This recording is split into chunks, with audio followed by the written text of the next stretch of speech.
அன்புள்ள மனிதனே, உன் மீது பாசம் கொண்டு சிறு கருத்தை பேச விரும்புகின்றேன். உன் மீது நான் மட்டும் பாசம் இல்லை, இந்த உலகமே பாசம் வைத்திருக்கின்றது.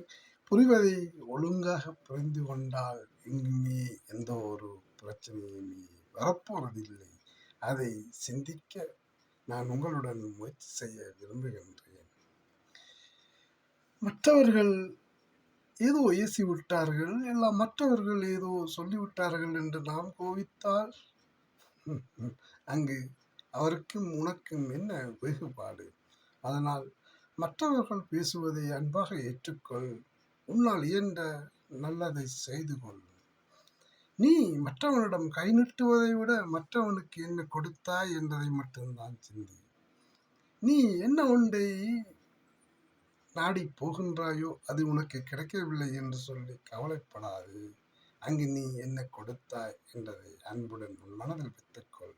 ஆனால் யாரும் யாரும் யாரையோடும் எப்பொழுதும் கடைசி மட்டும் வருவதில்லை. நீ தனியே பிறந்தாய், தனியேத்தான் போகின்றாய்.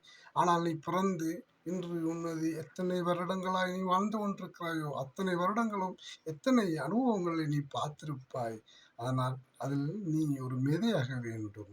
அதனால் மற்றவர்களிடம் குறை சொல்லி கூடாத பேரை வேண்டிக் கொள்ளாதே. அன்பாக இதையும் சிரித்து மகிழ்ந்து எல்லோருடனும் அன்பாக பழகிக்கொள்.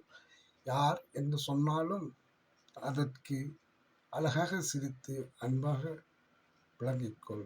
அப்பொழுது உன் பெயரும் உன் கொள்கையும் உன் மீது மற்ற சமுதாயங்களும் ஒரு அன்பு வைத்திருக்கும்.